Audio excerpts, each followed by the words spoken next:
What's up, guys? Derek here from the Scrub Effect. We're back with Everlasting Summer. Last time we were headed back to the village after our hike, so let's get into it. Night descended upon a camp. A regularly perfect and normal night. It was one of those nights when dark skies, stars, and even a crescent moon don't cause any special feelings, and the chirping of crickets and the songs of the night birds seem more like routine work noises than a nocturnal chorus. Dot dot dot.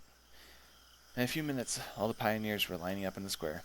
It was quite late already, and fatigue took its toll on our lineup wasn't perfectly aligned. It looked to me more like a line of Vikings after a successful battle, where the warriors were happy and smiling, anticipating their return to their families, rather than thinking about maintaining correct formation.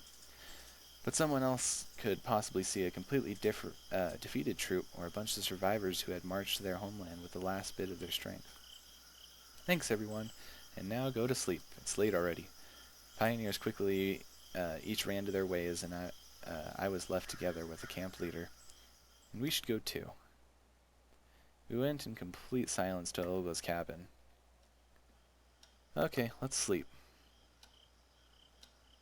And just like that, boom, we're out. She said, turning off the light. I was tossing and turning for quite a while, recalling all the events of the day. On the one hand, I was overcome with fatigue. On the other hand, I couldn't shake the feeling that I had forgotten something, done something wrong, said something wrong. And this feeling of incompleteness was tormenting me. It was about 2 a.m. All bad things would end sooner or later, or at least would take a break. I fell asleep. Finally. He finally gets rest and then, goes crazy thinking about all this other stuff, so. I don't know.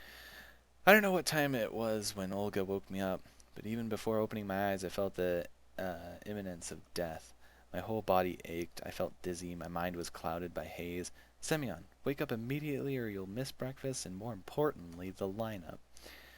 Looks like the camp leader intends to exploit me to the fullest day, the same as any other day. I garbled something, covered my head with a blanket, and turned to the wall. In the end, Olga's anger will never go beyond words. At least I really wanted to believe so then. Stand up right now, or what? I was going to say triumphantly, but kept silent. Not because of fear, just because I felt too lazy to open my mouth. Really, what could she do to me? Lecture me up to the lineup? Hang my photo on a wall of shame?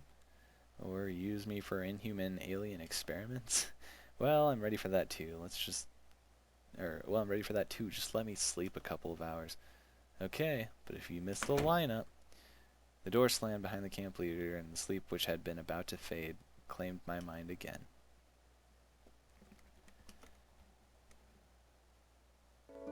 Yeah, he has been not disturbed for the last couple nights, I think, of being awoken, so it makes sense he wouldn't want to be disturbed tonight. I woke up dazzled by sunlight. It was 1 p.m., according to my cell phone, which was squeezing the last drops of charge out of its battery. Strangely enough, my body didn't ache, my head felt clear, and all in all, I was good in the beginning of the day. After waving my arms, pretending to do early exercises, I sprang out of the cabin, headed towards the washstands. Yeah, I slept through breakfast, but we'll be served lunch soon, so I shouldn't worry that I'll have to stay hungry like I did yesterday. Along the way, I met a pioneer whose face somehow looked strangely familiar. I was going so fast I couldn't really see him. When I turned around, he was already gone around the corner. There was nobody near the washstands. Everyone is probably busy with Olga's tasks and God knows what else. I quickly brushed my teeth, washed my face, and was already going to leave when suddenly I heard a sound of water flowing from the opposite tap. A pioneer leaned against the washstand over there. I couldn't see his face, but judging by his figure, he looked like the one I saw a couple of minutes ago. How are you doing? The sun's so bright today. I looked up into the sky, shielding my eyes with my palm. Yeah, nothing special. It wasn't easy to get a better look at the pioneer, given the way he stood. The bright sunlight that reflected from the water and shining metal surface on the washstand heavily obscured his face, and I wasn't able to distinguish any single feature. The camp leader is angry today. So angry. His voice sounded painfully familiar, too. Well, she's always like that. Well, you'd know better, yeah. I tried to remember if I've ever heard his voice or seen this pioneer before. Well, see ya. He turned the water off and quickly marched toward the forest path. For a second I thought of following him, stopping him, but I quickly fought it off as I decided it's not worth spoiling such a great morning with the suspicions and burdensome speculations. That. Nature was glowing with the bright light of life. Lush treetops were rhythmically swaying in the wind, whispering to each other. The breeze gently stroked the high emerald grass. Birds were cooing in the shade, escaping the midday heat. The woods and fields stretching beneath the horizon were dissolving in warm sunlight. I don't know which month it is now, but it looks like midsummer. I distinctly remember the summer vacation in my childhood and youth. Times of fun, leisure, and carefree joy. Childhood games, how many there were. I wouldn't say no to playing war games or hide and seek now, or swinging on a bungee, or maybe building a sandcastle and inhabiting it with toy soldiers ready to defend their master to the last drop of their plastic blood. I went to the square and sat on a bench waiting for lunch. It looked like there wasn't much time left before it. From time to time, pioneers passed by me, sometimes alone, sometimes in pairs or groups of 3. But always someone I didn't know. Alyssa, Ilyana, Lena, or Slavia were nowhere to be seen. Thoughts about the meaninglessness of existence were circling in my brain, but this didn't worry me with such a beautiful day. Just think about it. Who could think of grieving for his life lived in vain or lost early while basking in the rays of such a friendly sun? Certainly not me. I looked upon Genda. He was meditating, as always. Now he definitely never gets any unnecessary doubts. I remember my first hours of this camp and the day before, the anguish, the anxiety, and fear. That all seems so far away now, although so little time has passed. Will I get out of here or not? It didn't concern me as much as before. Maybe I'm already dead. And this is the last stop. Please get off the train. What are you thinking about? This guy is so creepy! I looked up and saw the pioneer I'd seen before. I couldn't see his face again as the sun was shining in my eyes. You know, life. It seemed he would sit down next to me, but the pioneer stayed in the same place, only half turned, which completely killing any hopes of seeing his face. Listen, have we met earlier? I don't think I remember you. Let's say that you know who I am. But I don't, I laughed sincerely. Here you don't, he answered short. I see. Honestly, it's not like I didn't want to talk, I just didn't know what to talk about. And my soul was so calm, this didn't bother me. Your first time here? He asked a question, but his tone implied that he was only expecting a confirmation. Yeah, and you? Me? He paused for a few seconds. Nah, it's not my first time here. One might say that I visited this camp every year since my early childhood. Such an answer got me interested. Well, and what was it like before? It's always the same. Olga being the camp leader, all the same pioneers around, all the same lineups at the morning, and all these wicked accidents. For a moment I thought that it was me speaking, not him. Interesting. It's just that with every new, he hesitated, year, more and more interesting things happen, and one gets to understand better what's going on. What are you talking about? This conversation positively triggered my curiosity. It's a pity I can't distinguish the face of this pioneer at all. Well, every session in the pioneer camp reminds me of the previous one, he said calmly. Probably. This is my first. It shows. The pioneer grinned. But looks like it won't be the last. Well, it's fun here and all, but you know how they say there's no place like home? But you still have to get back there. Now I was absolutely sure this guy was hiding something from me. To be precise, he stood out too much from the camp's usual ordinariness. Is that a word? Anyway, and was too different from the local inhabitants. What do you mean? You think I'm stuck here forever or something? I said, enunciating every word. The pioneer had no time to answer as the lunch bell sounded. I turned my head towards the loudspeaker, and by the time I looked back, the guy was already gone. Thousands of theories and speculations instantly appeared in my mind, but I stopped myself, remembering all the apparent normality of this camp. After all, nothing supernatural has happened in these past 5 days. Moreover, everything here seemed too natural, sometimes even boring. Maybe this pioneer didn't mean anything by that, and I just misunderstood him.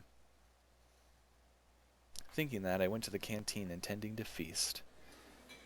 Sometimes it seemed to me that lunch here is akin to the crowds around the soup kitchens during a famine. Pioneers are running around, pushing each other, trying to crawl through the first meal and for the first meal and take the most comfortable table.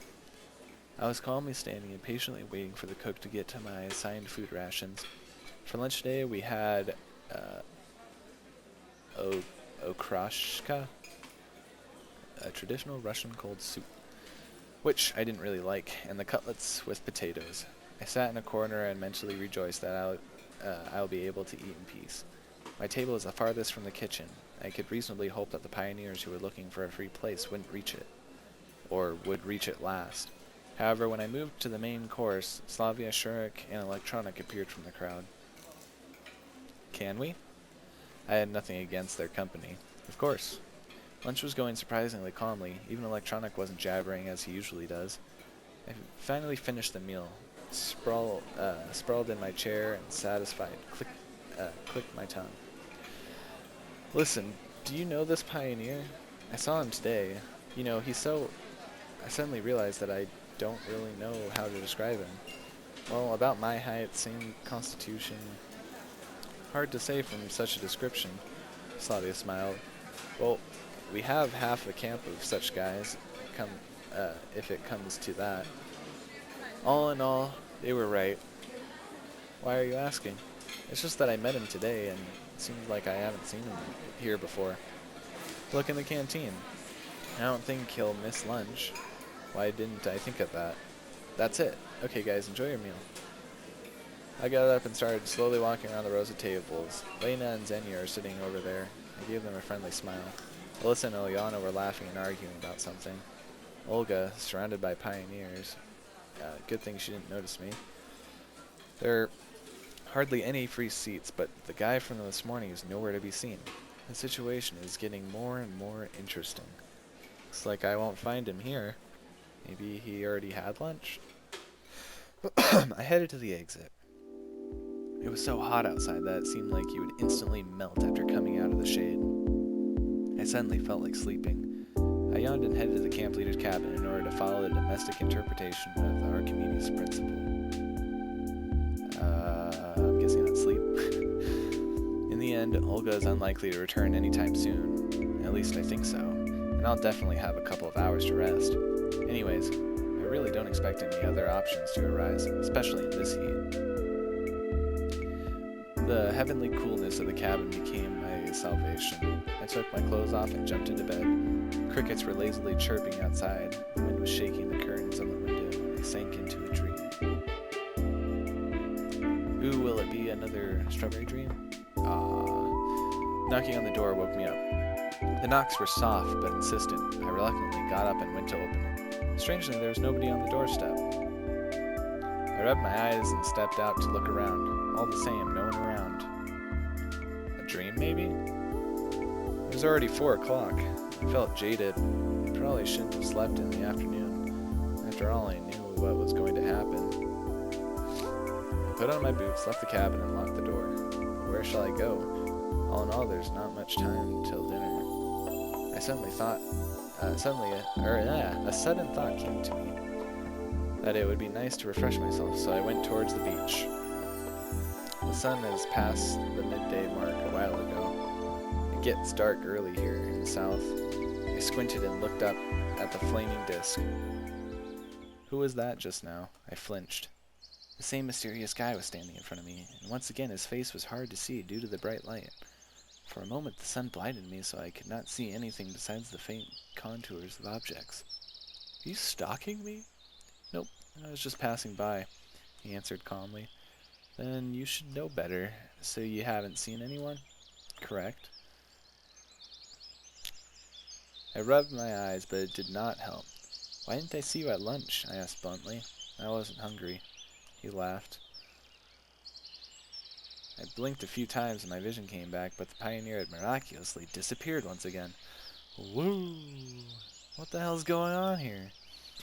Now I was absolutely sure that there was something strange about that guy. He must be directly related to everything happening around here. I will have to find out. But for starters, it's good to confirm that I'm not mistaken, and that he is not just a local pioneer. It was quite crowded at the beach. It looked like everyone from the camp was here. Well, no wonder, it's so hot outside. Olga was standing just a bit further apart from everyone, keeping an eye on her army of pioneers. As soon as I thought that coming here might not have been the best idea, she noticed me. Hey, Semyon, you weren't at lineup, and in general, you were just lounging around all day. I did not know how to answer. And just how are you planning on becoming a proper pioneer? She continued more softly. Olga, in the camp, is there a pioneer who looks a lot like me? She looked surprised. Maybe, I don't know. Why do you ask? Oh, I'm just curious. Well, we have a lot of boys here. Alright, never mind.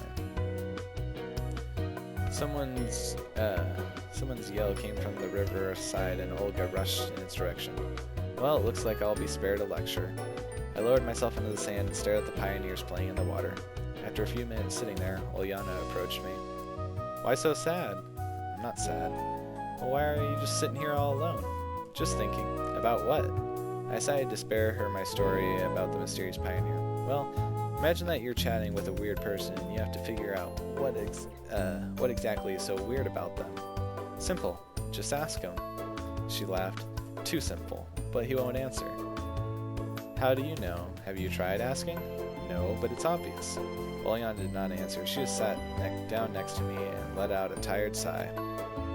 I'm all swimmed out. And what if they know something, but won't tell you? Make them.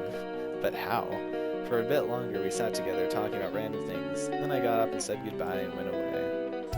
It's time to find out the mysterious stranger and get all the answers. The first place to visit was the bus stop. After all, this is where it all began. The road was empty as always. Only small dust tornadoes were occasionally visible on it. I was ready to turn around and go back to the camp, but then I heard someone whisper, "Don't trust him." Someone was hiding behind the monument. A pioneer was sitting there with his back to me, and once again the voice seemed strangely familiar. "Who are you?" I took a few steps toward him. "Stop! Don't come any closer." For some reason I froze in my tracks. From somewhere deep inside, an assurance came to me, and I understood that I shouldn't argue with him. "Alright, I'll stay here." "Have you seen him? Talked to him?" he asked nervously. "What are you even talking about?" He was dressed in a pioneer uniform. You know who, and I definitely did know. He was talking about the weird pioneer I saw earlier. "Yeah," I answered after a few minutes. What did he tell you?" The pioneer asked into a pleading tone. "Nothing really. Did he give you advice? Did he tell you what to do? Threaten you?" "No, nothing like that. Of course, he seemed pretty weird, but nothing more than that. Remember, he may not be alone, or more likely he's alone, but he may meet many pioneers here who look like him. And what about you? Who are you? Who are you hiding from? You will understand, in time. Just remember, the most important thing is to find the exit." All of a sudden, a strong gust of wind came through, ripping leaves from the trees and throwing an old paper bag into my face. Shielding myself, I averted my eyes. When I looked back at the monument, the pioneer was already gone. At that moment, I was overwhelmed by fear. Real, almost tangible fear. I remember being scared during the first hours at this camp. But back then, everything around me seemed kind and friendly. Now Semyon revealed its fangs, getting ready to eat me. And ahead, the unknown. My body was covered in goosebumps, my throat was dry, and my hands were shaking. I tried to ignore it all and headed back to camp. It was already dinner time, but I had no desire to be in the canteen. After meeting the second mysterious pioneer, just thinking about the locals made me, if not afraid, then at least creeped out. I don't even know who or what they all are, and even though nothing had happened yet, it does not mean I can trust them. A stopped in front of the clubhouse, but then realized that this is not the best spot to be at. I could run into someone, which was not something I wanted to do at that moment.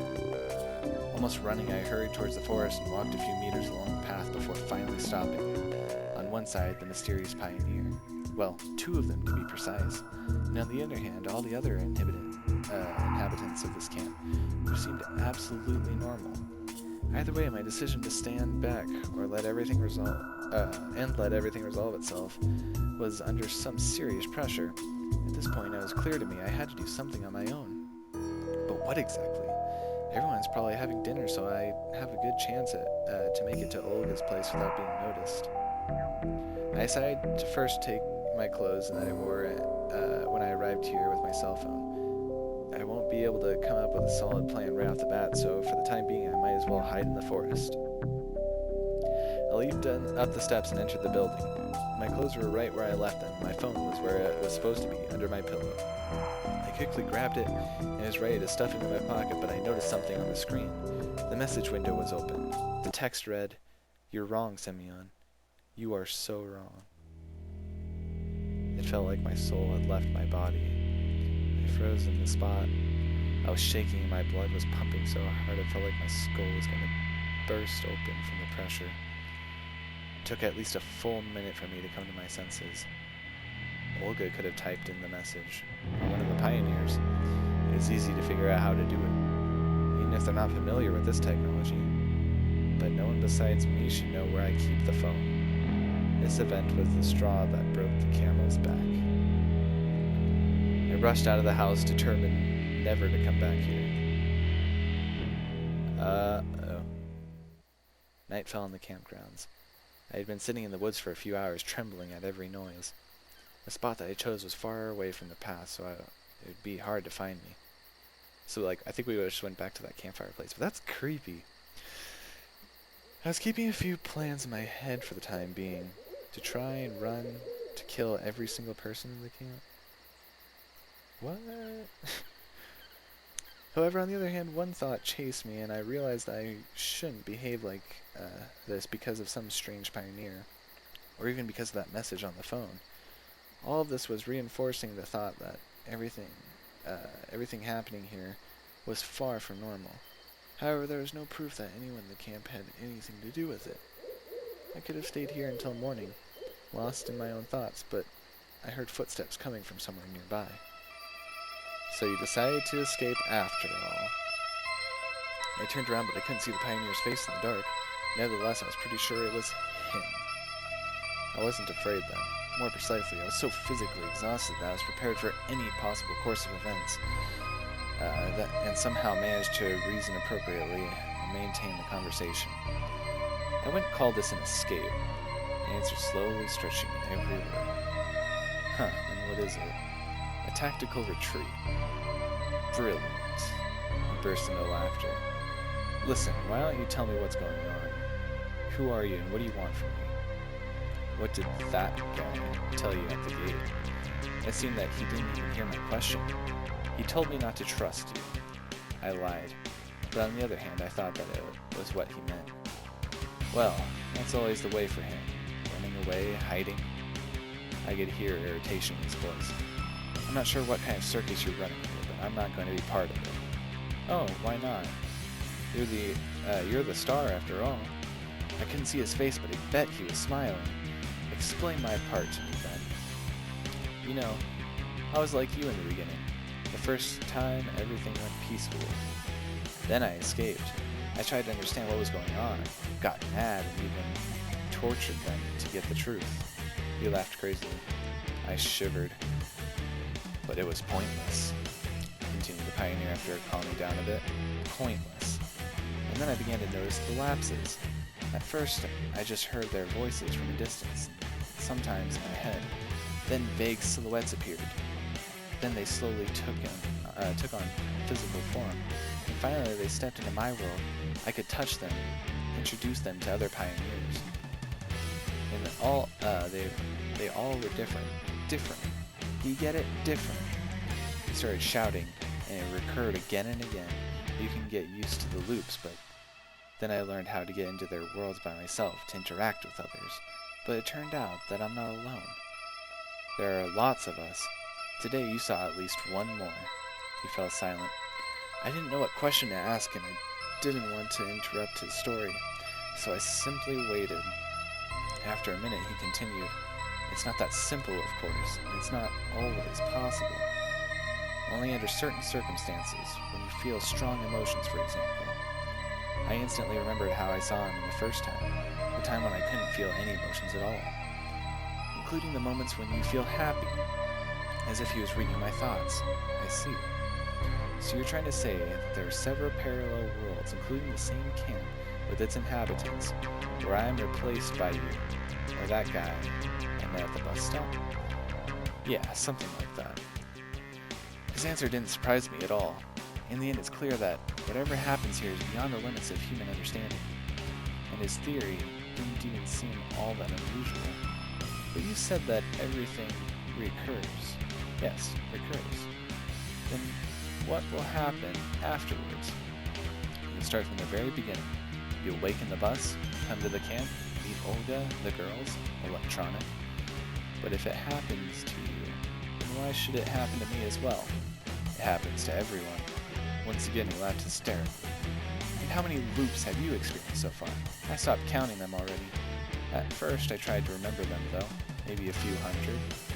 No wonder it was very clear to me that this guy was suffering from a progressing mental dysfunction. But you searched for a way out, didn't you? He didn't answer. That's what that guy at the bus stop was talking about. Because he understands nothing, damn it. He shouted. Because he's just like you, constantly running away and hiding. What would you suggest then? If I had any suggestions, I wouldn't be standing here talking to you. Alright, but you were trying, weren't you? Are you trying to understand what I know, since I've been around here for a long time? He asked cheerfully. Oh, loud noise. Well, that's evident. Yes, I did try to run away from here. There, he waved towards the forest, is nothing there. Nothing but trees. When I had been walking there for several days and finally passed out, I found myself in the bus again. Same for walking along the road. It's endless. Talking to somebody about that is pointless. You probably already understood that by yourself. I did. I interjected. Even if you tried to explain your situation directly, at best you'd just be considered an idiot. What if you try not to leave the bus? It's pointless. Sooner or later you'll be found. I even tried to spend the entire time there. In the end I fell asleep and everything started from the beginning. What if you start it by yourself and leave? No keys. And I don't have any carjacking skills. A cursed cycle? Exactly. A long silence fell. Finally I asked, what about the people around here? Don't they raise absolutely reasonable suspicions? Suspicions? Laughter again. The only thing that's suspicious about them is that no matter how much you tell them, they stare at you with their eyes out on stalks. The people, I feared them at first too. Then I used them for different experiments. Now I don't consider them humans. They're all dolls, puppets. You can easily predict any reaction, any word or action. So they aren't worth fearing, are they? The one worth fearing is yourself, he said softly. Do you know how funny it is when human bones crack and you slowly break them from distension? Looks like he's finally lost his marbles. Listen, I understand everything, but the other one thinks that's a bit much too. But it doesn't matter. Nobody but you is real here. The pioneer suddenly fell silent. Well, no, I don't agree with you. You're probably thinking, why I didn't check this all by myself? Aren't you... Why didn't I try to reach the nearest village or town? Yes, I have had such thoughts. Why wasn't I suspicious? Why was I doing different stuff instead of searching for answers? Well, yeah, forget about it. That's normal. We all behave like this for the first time here. But how many others have you seen so far? Not that many. The pioneer is lost in thought. About 10 people, maybe. But I'm sure there are many more of them. And is everyone like this? In fact, yes. Only the details are different. But the main thing is invariable. There's no way out of here. And by the way, you're just like the majority of them. The only thing that differs is that you've heard everything from me instead of experiencing it for yourself. I don't know if I should thank him for that or... Well, and what now? Nothing, he said shortly. Ooh, is he gonna disappear? Closed my eyes and lost myself in thought. That was a critical mistake. Well, when I opened my eyes, I didn't see anybody, just like the previous times. So it's clear what's going on now. But in fact, how could everything he said guide me to an answer? Yes, I'm not alone. Yes, everything recurs. But what's the reason for all this? And what's more important, where's the way out? The only useful thing that I extracted from the conversation was that the local inhabitants were not what fearing, and that was quite significant to me for now, since it was much better to sleep in a warm cabin instead of the forest. I sighed, took my things, and headed towards the camp. As I was walking, the conversation with my fellow sufferer popped up in my mind every now and then. Why did I not ask him about the message on my phone and some other stuff? There were hints after all. Maybe if I found some details out, I could have drawn some conclusions. However, it didn't seem like our meeting would be the last one. So that's a lot to take in, but I guess we know why it's called Everlasting Summer. I guess we're gonna figure out what progression we'll get in the next episode. Bye!